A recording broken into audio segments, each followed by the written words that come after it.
I wanted to start off by sharing, well, I guess I could share a little bit about who I am for context. I am a part of the Edge of Leadership team at High Five, and what that translates into is that I get to spend a lot of my time working in schools. And my particular role, even though it's evolved a little bit over the years, is now focused on supporting educators in their development in the ways that they want to and supporting their well-being. I have held really tightly to being a facilitator and absorbing um, all of the kind of different roles and responsibilities that that can entail. Um, I have been grateful for the opportunities to be able to continue to facilitate and support the growth of educators. Another piece of the puzzle that helps set the stage for this podcast is that I am a new parent. I'm very much still a new parent, but it feels like it's been a long 6 months and also like a beautiful set of 6 months. I have a 6-month-year old. And I have been able to learn a lot as well as think about how does some of that facilitation experience relate to the development of this much younger human. I have been a part of a range of different groups that have supported my growth and like rapid transformation in becoming a parent. And one of those allowed me to overlap with Honor when she came and spoke at a baby parent group where we learned about the approach called Reggio Emilia. And my little one also attends the Winston Prouty Early Learning Center that Honor is the director, leader of. So I am excited to explore how Reggio Emilia and the ways that I could even just hear a tiny bit about that approach to early learning development also connects to facilitation and adventure and all of those components that I bring to students as well as to adults. So that's a little bit of kind of what brought us together, which I am very excited about. And I would love, Honor, if you're open to sharing a little bit about you in whatever level and degree that you want, as well as kind of how you first was introduced to Reggio Emilia. Yeah.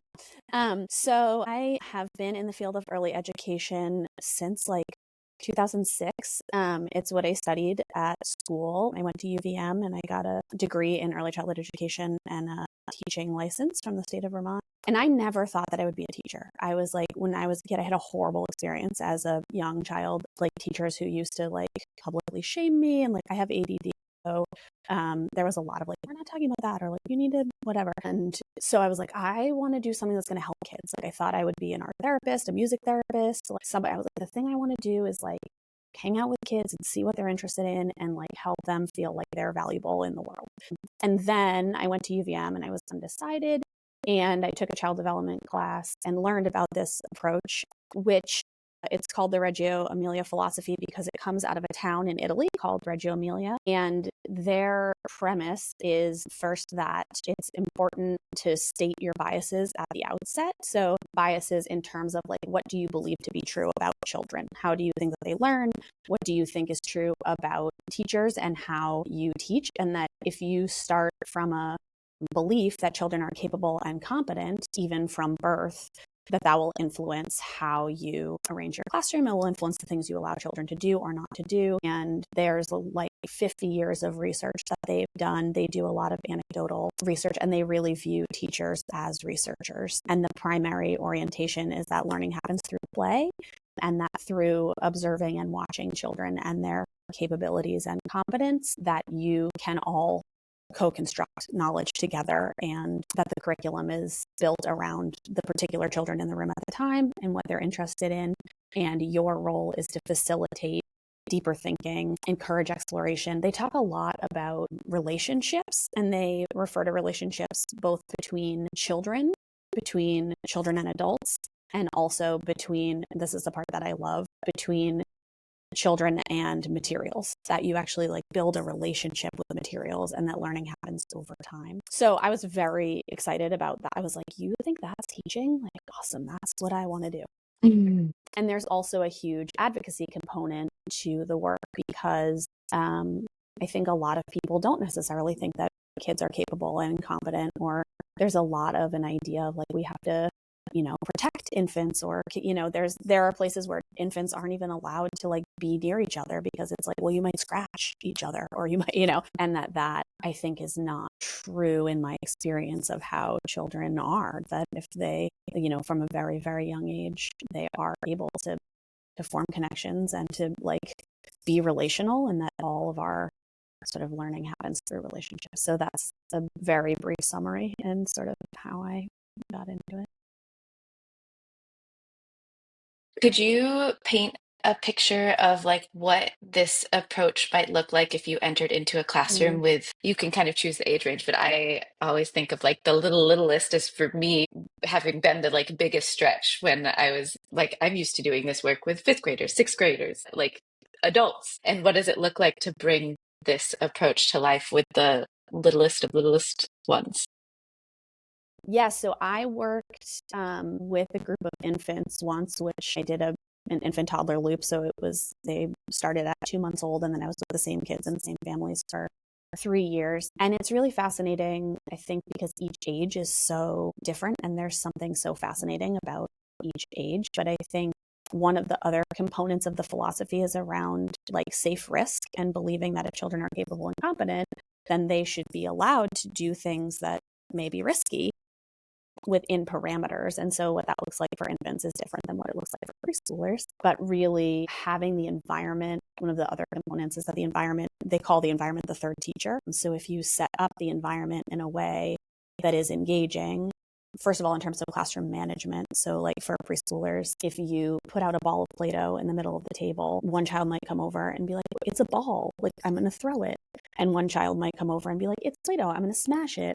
And one child might come over and be like, there's only one of those, I'm going to take it. Another child, so there's like different ways that that setup will sort of produce a multitude of ways of engaging.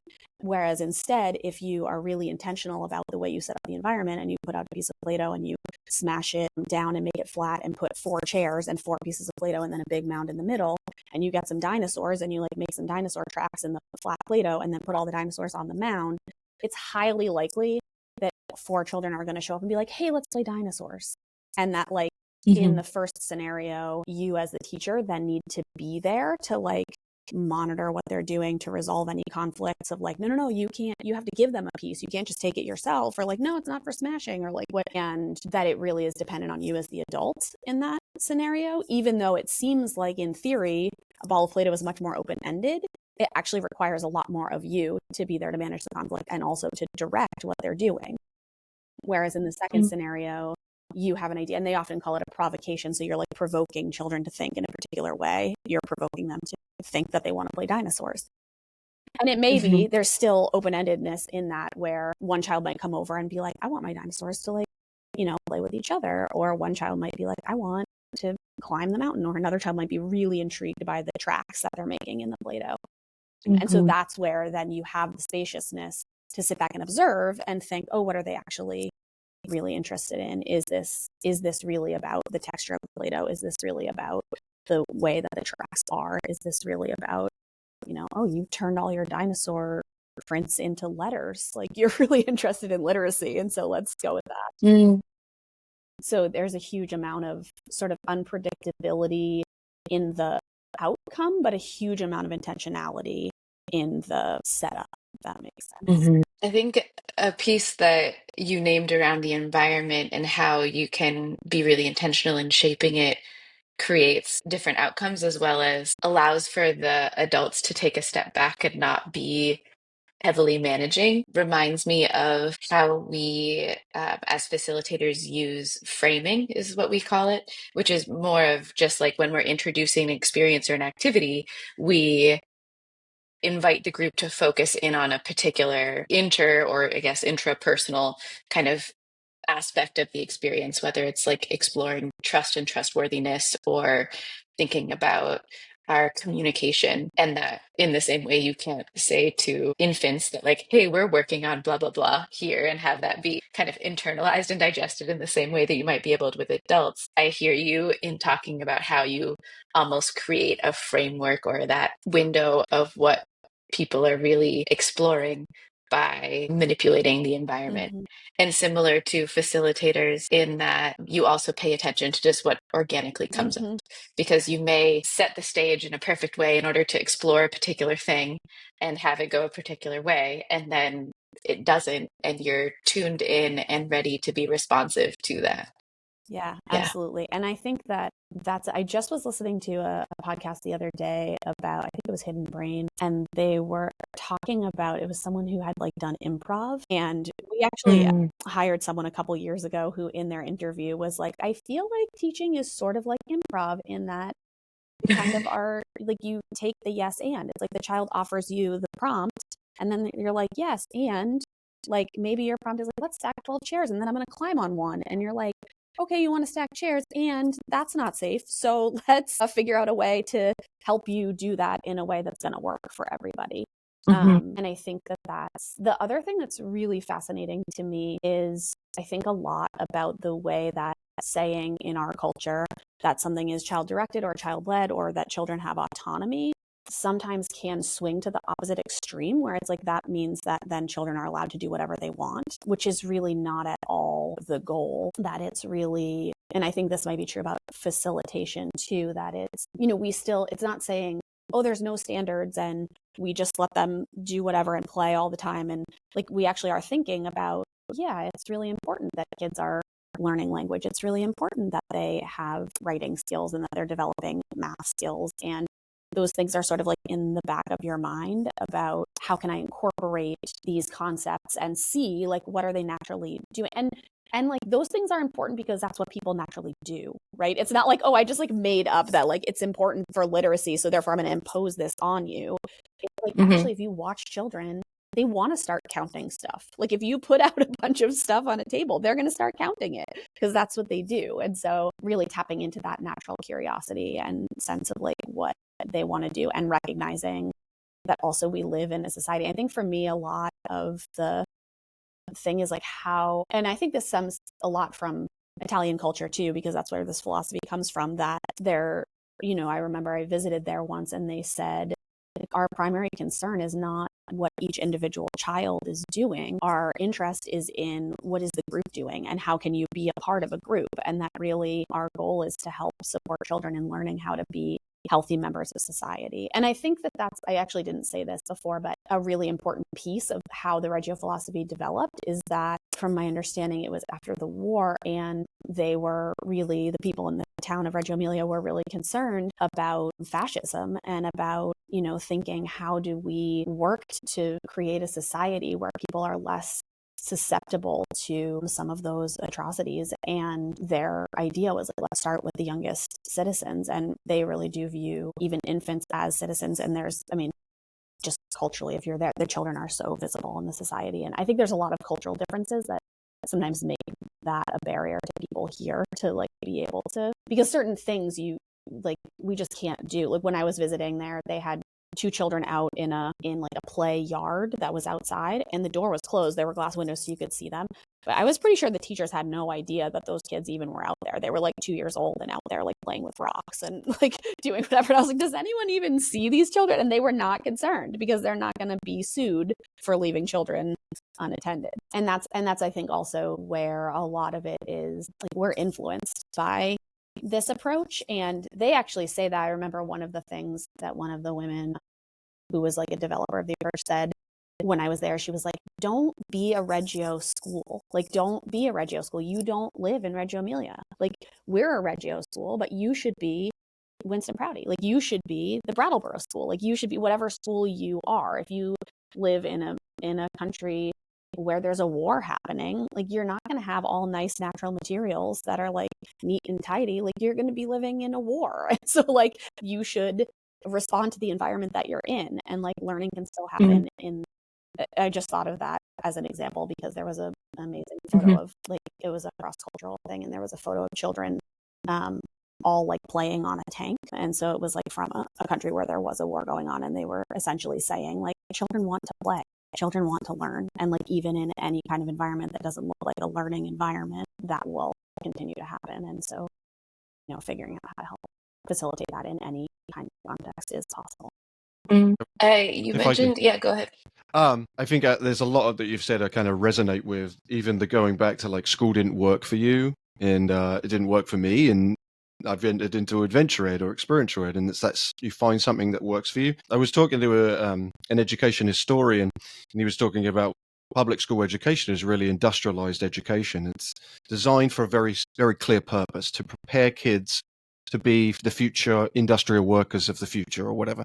And that's what we still do, even though we're no longer in the industrial age. And so we're constrained by that perception of what education is, as you sort of suggested. We're not in Italy. I find that when I'm teaching educators about adventure education, they really struggle with this unstructured or fluid way of like adapting to stuff. How do you try to teach that to people that you interact with when you're trying to help encourage the Reggio approach? Because I think that often is that crux point. It's like, oh, they get it, they understand that it's powerful, but I've got structure, I've got control, and now I have to let go of that. Like that can be challenging.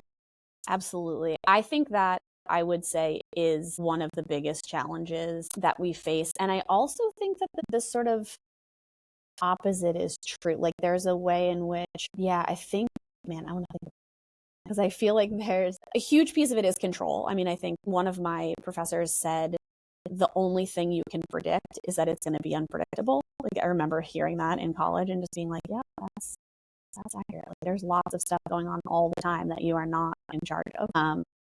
Yeah, that can be really scary and really like, gosh, I don't, and especially if, you know, we do have these goals in mind. Like it is not just like anything goes and we can just like, you know, trying to think of how to say it. That I think there has to be a balance of both structure and freedom.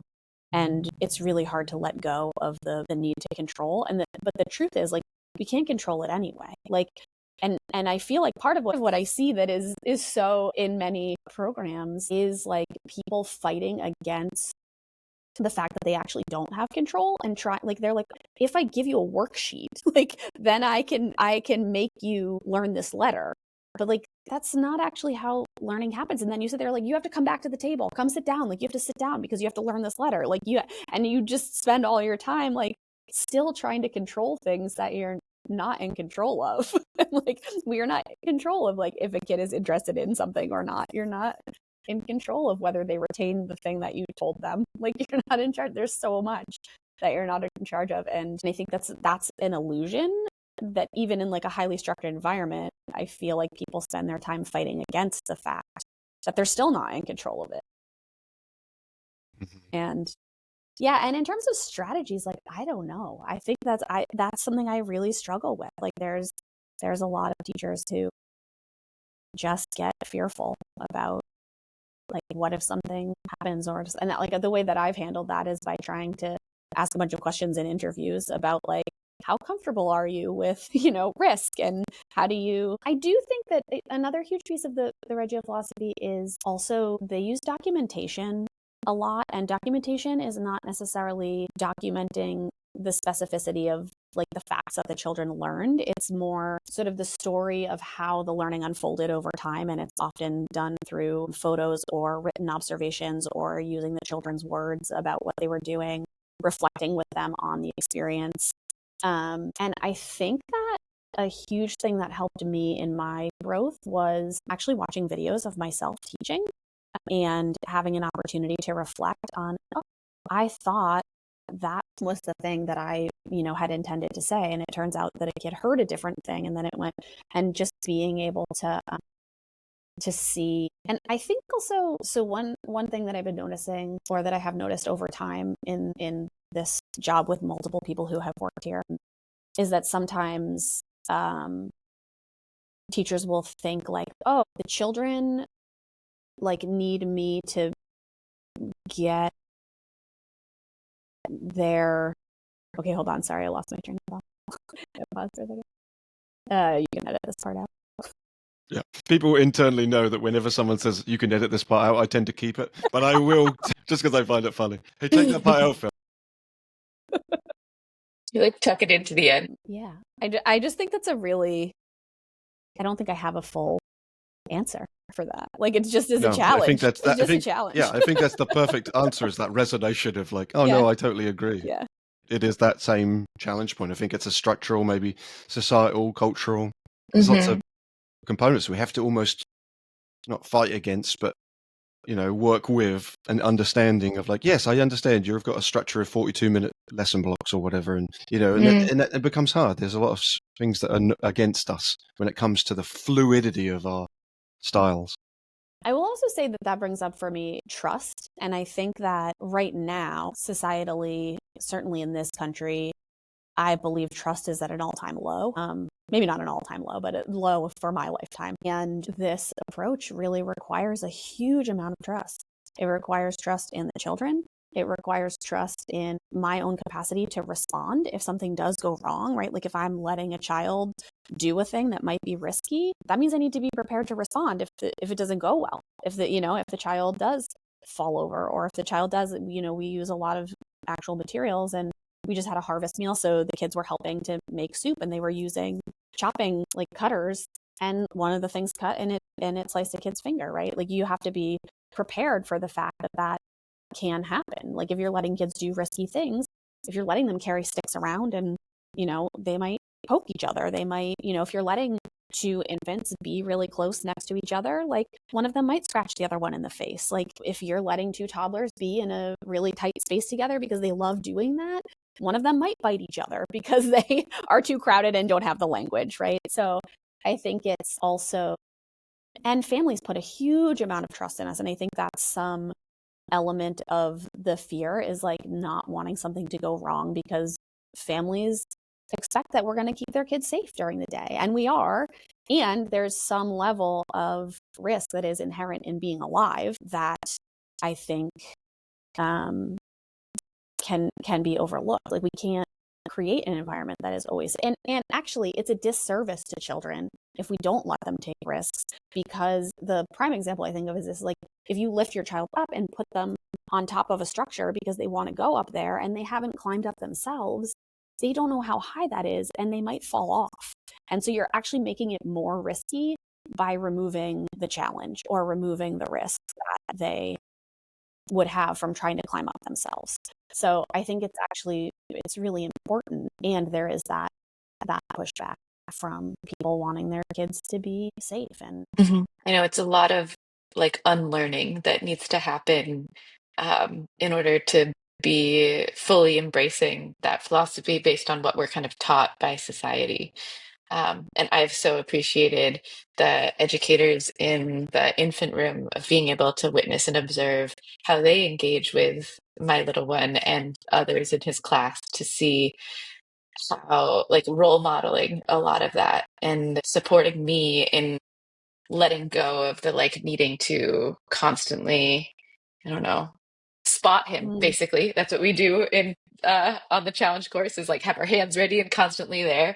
We had family over with the Thanksgiving holiday, and we were all watching Ash as he was kind of practicing, kind of sitting, teetering, and he would kind of not fall, but flop over. My parents were all like, and Neil and I were just sitting there being like, no, he needs to learn that when he flops, his head's gonna land, and yes, he's on a carpet, and it's gonna be okay, and it might make a thud, and we'll pick him up if he's sad, but like that's a part of, I can't always catch him, because I am definitely gonna have to deal with not being the like helicopter parent, like way too involved, trying to bubble wrap the world. I it starts now with allowing him to flop over and realize that gravity exists and his head is heavy and he needs to work on the muscles in order to flop gracefully.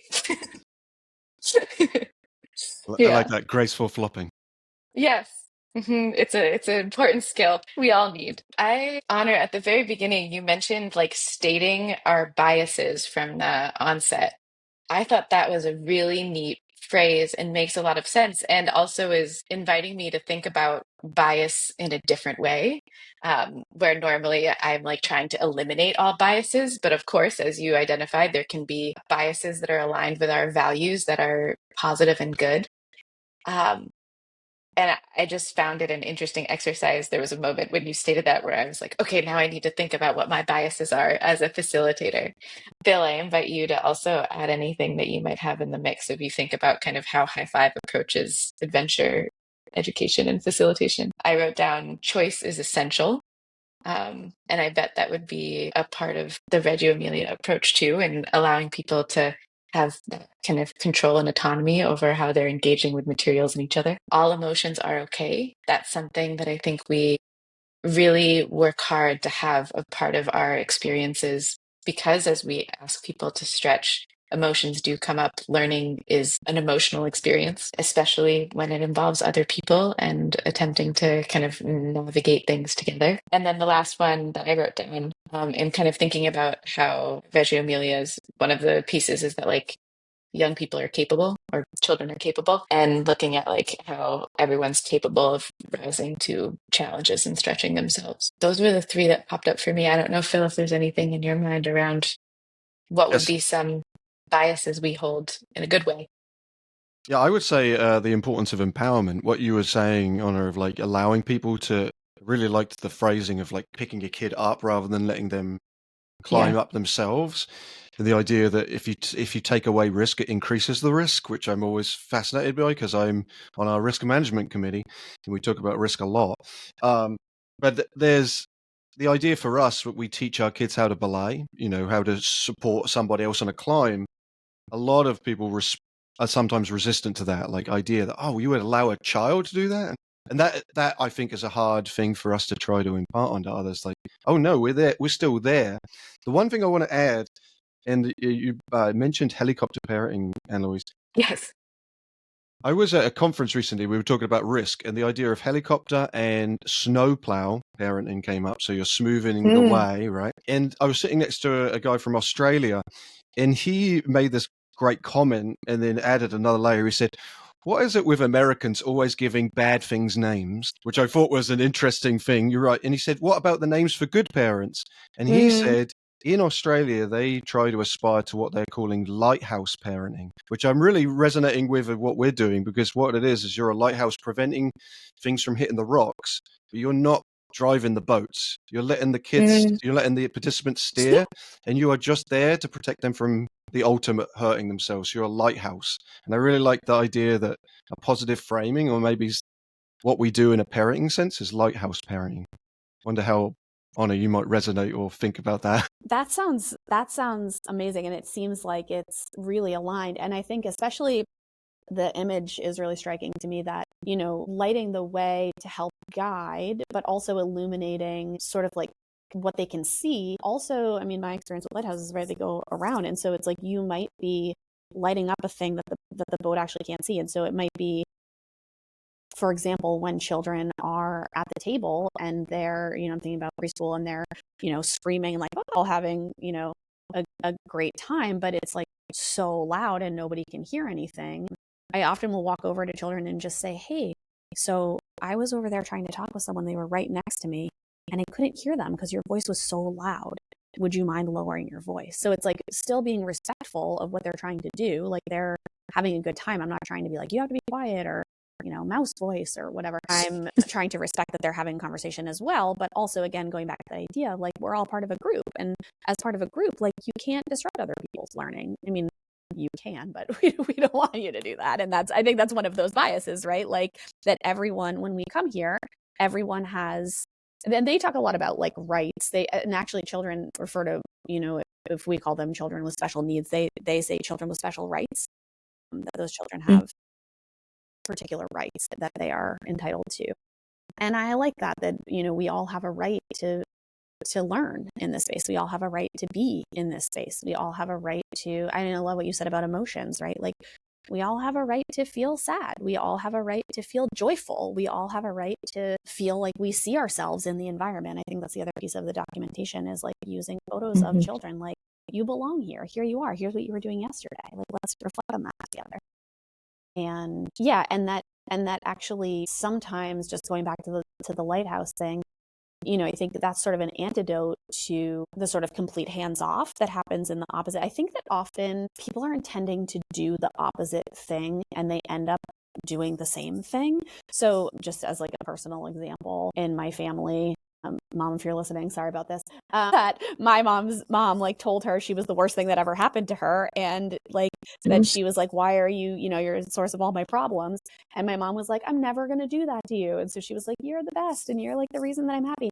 And it turns out like growing up, I was like, oh, if I'm the reason that you're happy, now you're upset, it must also still be my fault. Right. And so it's the same system. It's just perpetuating the same thing, even though on the surface it looks opposite, it's actually the same. And so I think that idea of like, oh, we're just going to let kids do whatever they want because they're autonomous actually isn't really doing that. Like there still is a need for that light to show like, here's the rock that I'm aware of that you're going to crash into. Like I actually know about that and you don't. And it's important for me to help you see that. Mm-hmm. Because I know that if you stack 10 chairs on top of each other and a kid goes under there with his head underneath, he could get decapitated. Like you don't know that. And so like, I'm not going to let you do that because that's a degree of risk that we can't allow. Like, and I know that better as an adult. And it's really important to have that knowledge and expertise. And everyone has different knowledge and expertise and different